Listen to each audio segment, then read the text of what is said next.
And welcome back. We're back in the room, and I'm glad that you can join us. Join me, really, because it's just me. This is the last time it'll be just me. This is the last in the ADHDville summer series. Next week, it will be Paul and myself. So let's go to the place where the distractions, the landmarks, and the detours are on the main roads. Welcome to ADHDville.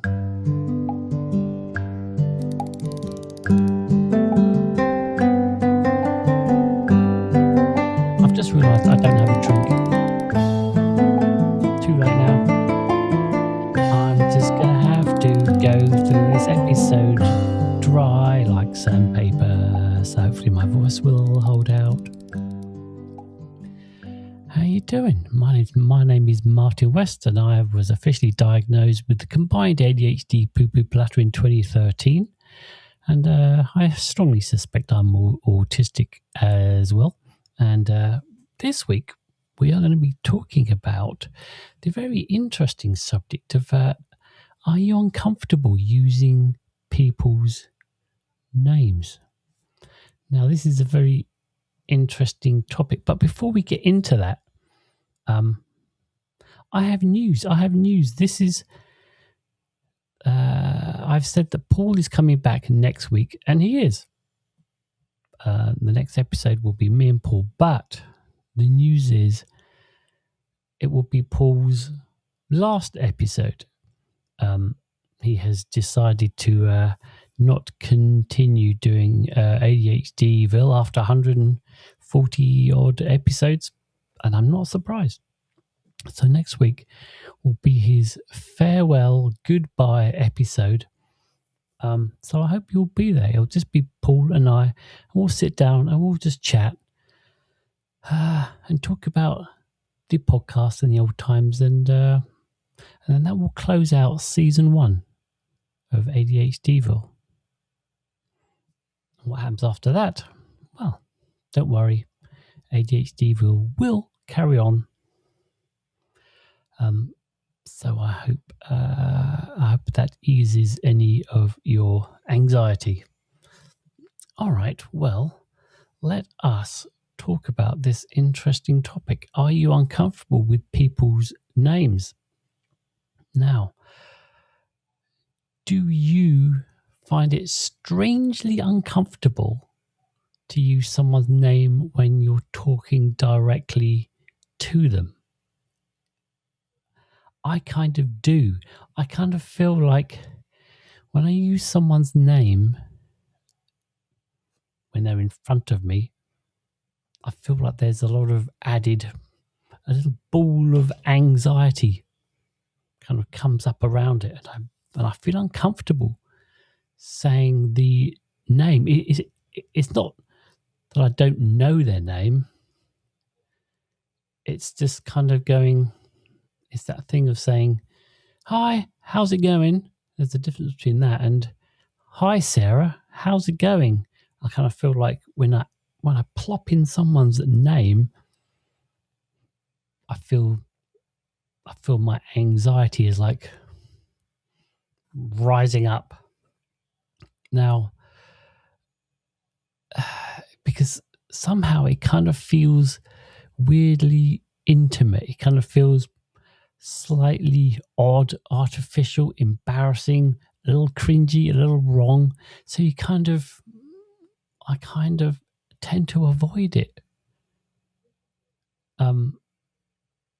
which is weird. Now, this thing apparently has a name. It's called Alexinomia. It's kind of weird because it has the word Alex in it. I'm not quite sure. Like, is that Greek or something? Or is it just like it's someone's name.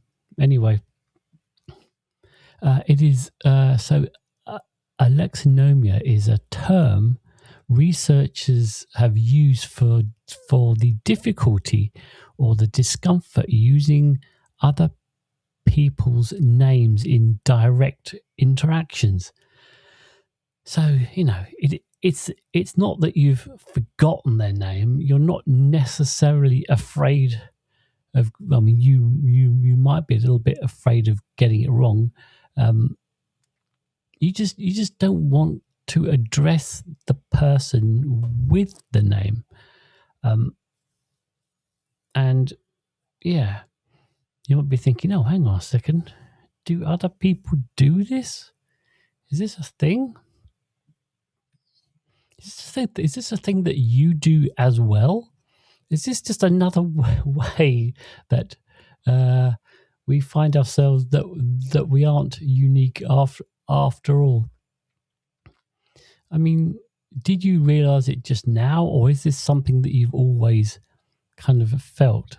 You know, can you comfortably say the word, you know, the name of your partner or your kids or your parents or your close friends or your boss, or, you know, when you use their name, does the discomfort you feel change? All depending on whose name you're using. Now, is it easier to use a nickname, you know, or like a pet name, some little kind of fun way of saying it? You know, it's I find it interesting because, in a way, the longer I've known someone, like Paul, for example, because I've known him so long, I almost feel like I don't have too much of a problem saying the name.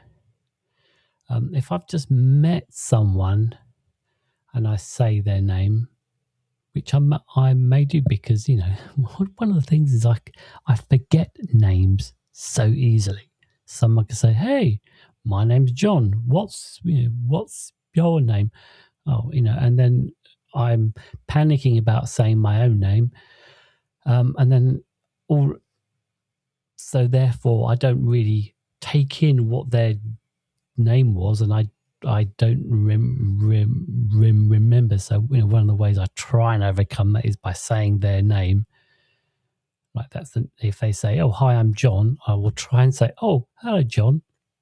My name is," you know, so that I can at least stand a chance of actually remembering them. But a stranger, I guess, yeah, that's the most that's the most.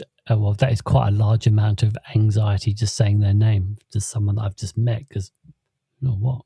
Maybe I said maybe I misheard it. Maybe, you know. So it's kind of there's a lot of risk in just saying their name back to them. But it's also, I think the worst ones for me are the names of people that I don't use very often. I don't see very often, but I see them on a regularish basis.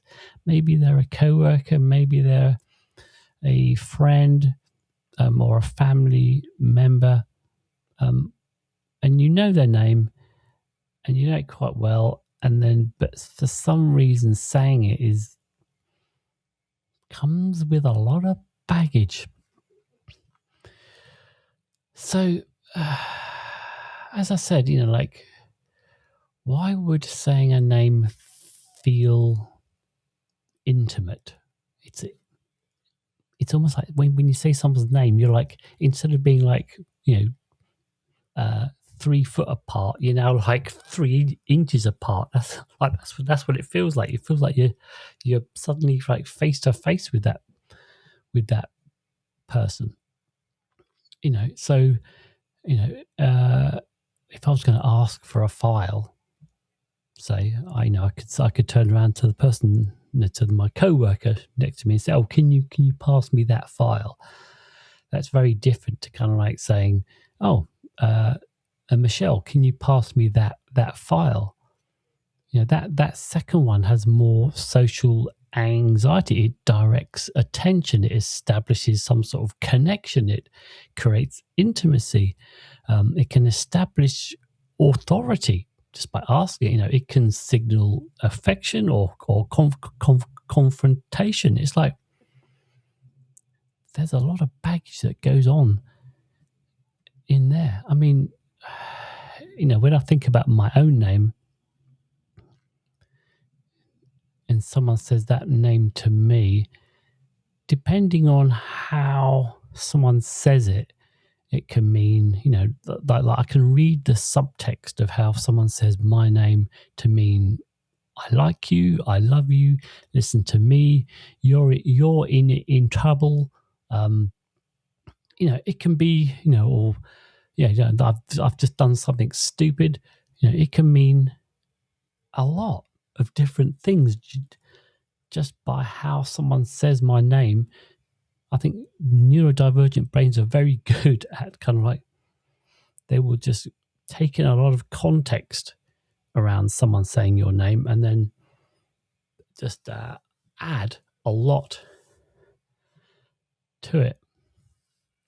So I thought about this thing, which is like, if you can imagine concentric circles, there's on the outside, there's easy, then there's slightly uncomfortable, and then in the inside, there's absolutely fucking not. So, and then place people in them. So, someone that I might know along Paul, a long time, like Paul, he feels like slightly easy. And even saying my wife's name out loud feels uncomfortable. And then if I meet someone who I've met before and I've talked to before, but we don't have a very intimate relationship, it's just kind of like more, friends, someone I know, but saying their name may feel like, absolutely not. Especially like a doctor or someone who I perceive as being an authority over me, like a doctor. It feels very, I would much rather say thank you, doctor, rather than like Dr. Kim or whatever. That feels like, ooh, I'm I'm overstepping some sort of boundary here.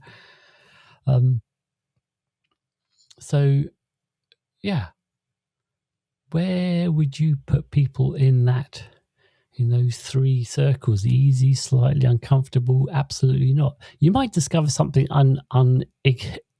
unexpected. Perhaps strangers' names are easier than close friends, or the complete opposite.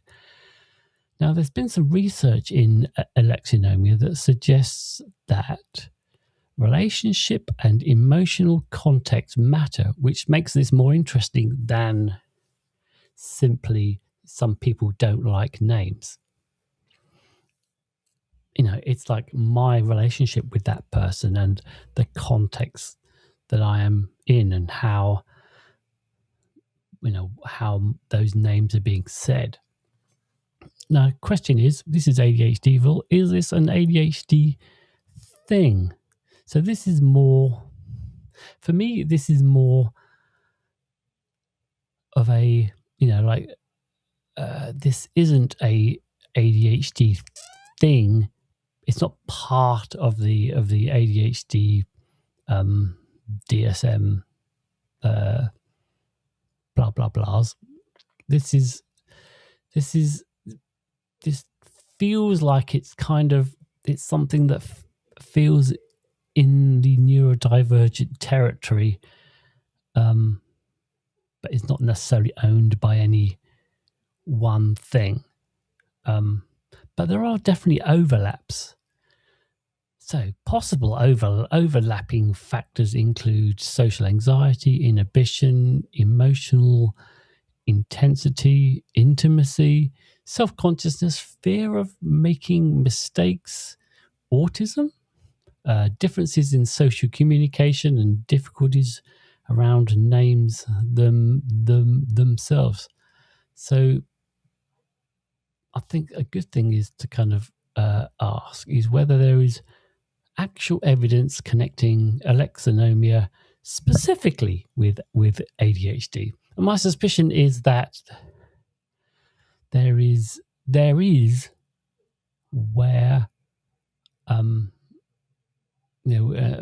where this episode becomes especially useful, I think, is because internet content has a tendency to kind of turn, some ADHD people report this, and ADHD, this is an ADHD trait, and these aren't remotely the same claim. Is it actually Alexinomia or something else? So for example, I forget names. That is not Alexinomia. I'm afraid I'll pronounce it incorrectly. That's probably something different. Using someone's name feels too personal. Well, that feels like we're getting into the Alexinomia territory. I know your name perfectly well. I just cannot bring myself to call you it. That's interesting. That's the interesting one. I feel like I just cannot bring myself to use your name in front of you. So, there's another interesting twist to this, which is during conflict. When we're in a feeling like we're in a fight. Does Alexinomia disappear when you're angry? So some people who rarely use names, and maybe you can relate to this, they suddenly remember and use your name during an emotionally charged conversation. So there is a difference between saying, "That's not what I said," to "No, Paul, that is not what I said." Using someone's, you might find that actually suddenly using someone's name and those feelings that you have behind it kind of gives it more power. That name suddenly has a job. It creates emphasis and, or distance from the person.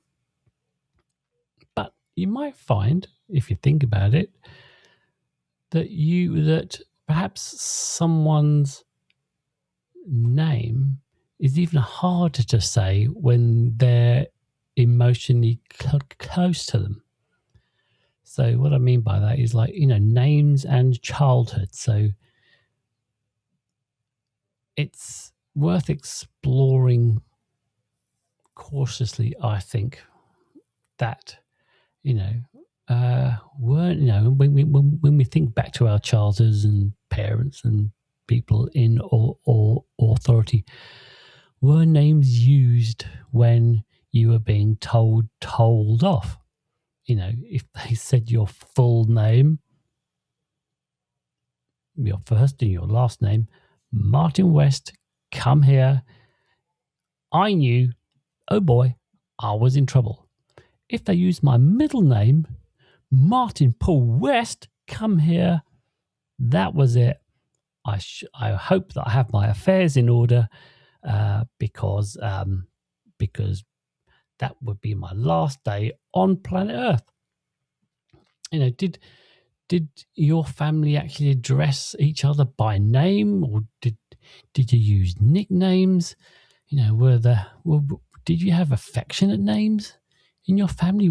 We didn't have affectionate names. No one called each other anything other than our name. And in fact, my brother was, if I remember correctly, wasn't called Andy. He was called Andrew.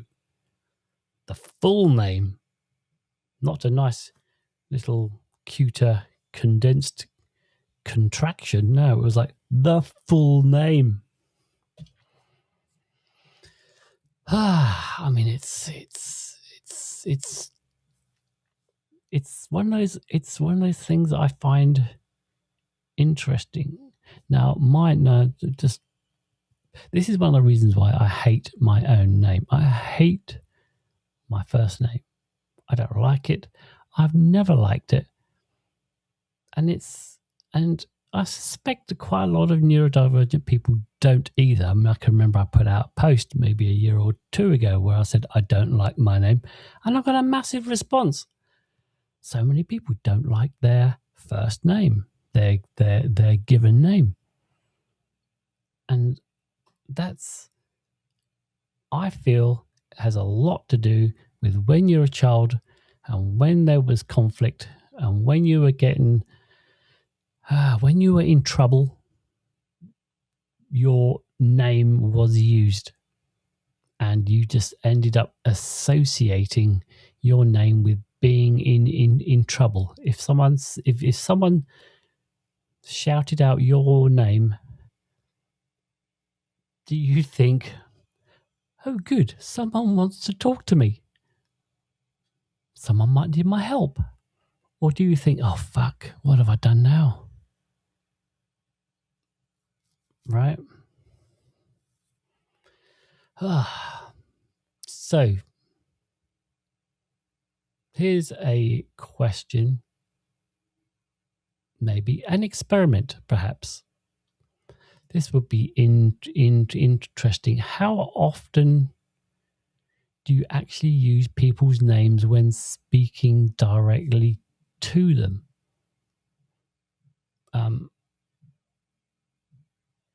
Is this? I'm just trying to think. Actually, I've also lost my place on my little notes. Right, here we go. Listener, I've written this one out as listener experiment.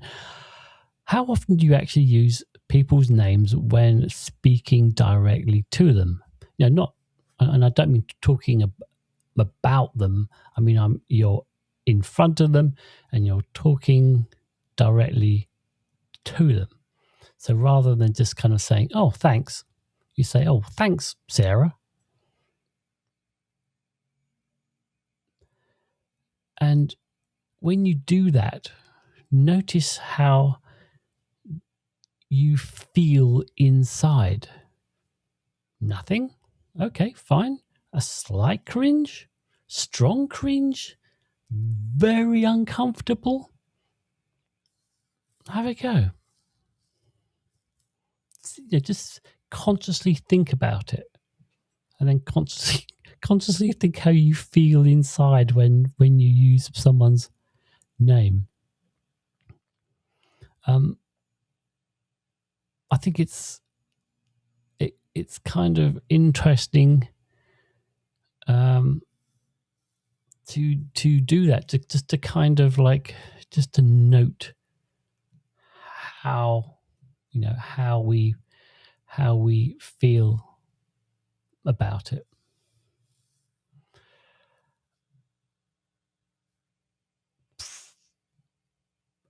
And also, I guess, let me know in the comments if you did this, and or even how you feel about it, and then ask yourself why it felt different. If it felt different from one person to someone else, did I feel more comfortable talking to this person, saying their name, or that person?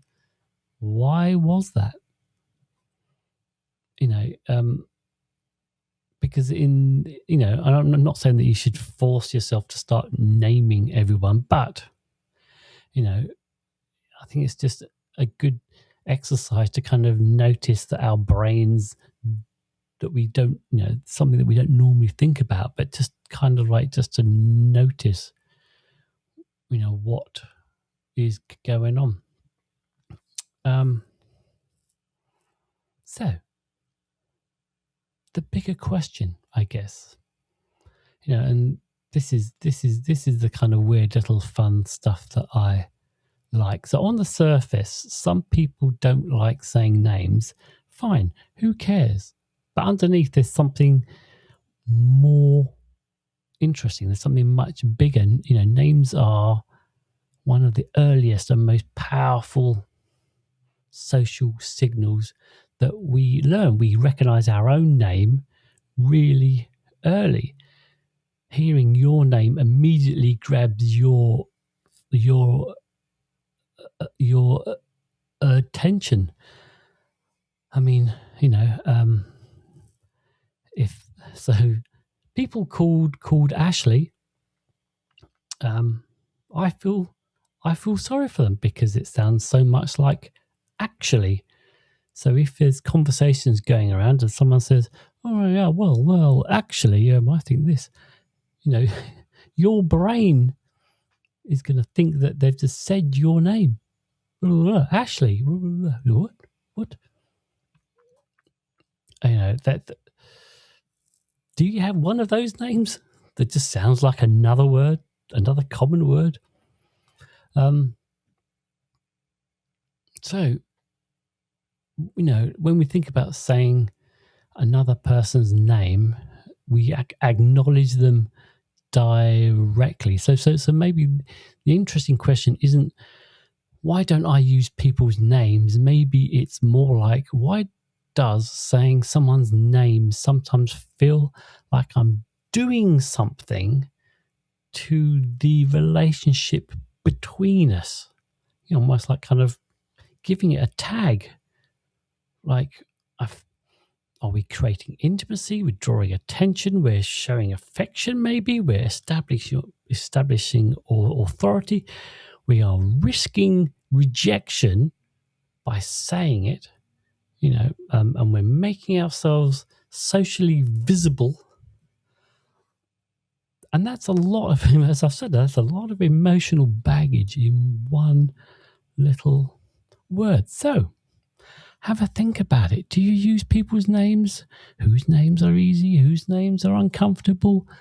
Are they people that you've known for years or names that you've never actually used out? Actually, are there any people's names? Are there any people that you know their names and you've never said it out loud? Hey, Jim. You've never said his word. It's always been something else. Yeah. Has that ever happened? Are there any people like that? Yeah, but I feel like if you're emotionally feeling some of that stuff that we've been talking about for the last half an hour, if you feel some of that in your gut, you are not the only one. Apparently, as I have found out, researchers have given this phenomenon a name. It's called Alexinomia. And obviously I don't feel comfortable saying Alexinomia. So there we go. Fascinating subject. I do kind of like names. I think there's a lot of fun stuff in there. Right. Well, I am going to quickly read out a comment from two episodes ago, where Amy and I were chit-chatting about stuff, and Alexandra, as always, wrote an amazing comment in our YouTube section. So go and if you want to see my face and read her comments, they're all over there.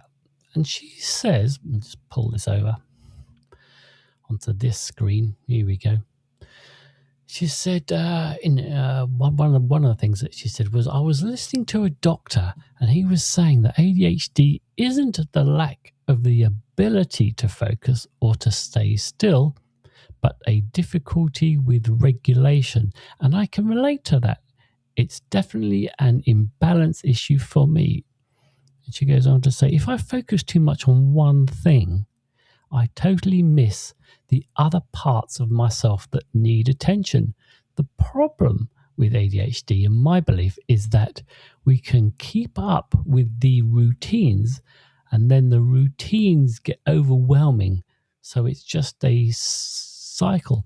She finishes with this nice thought is, I need the break because otherwise I get even worse long term, except if I'm doing my special interest.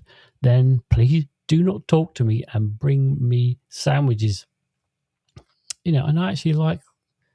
So thank you, Alexandra, for that. And I would say that I actually like the idea that ADHD might be less about attention and more about regulation, because you can be incredibly good at regulating one thing, but only by completely abandoning everything else.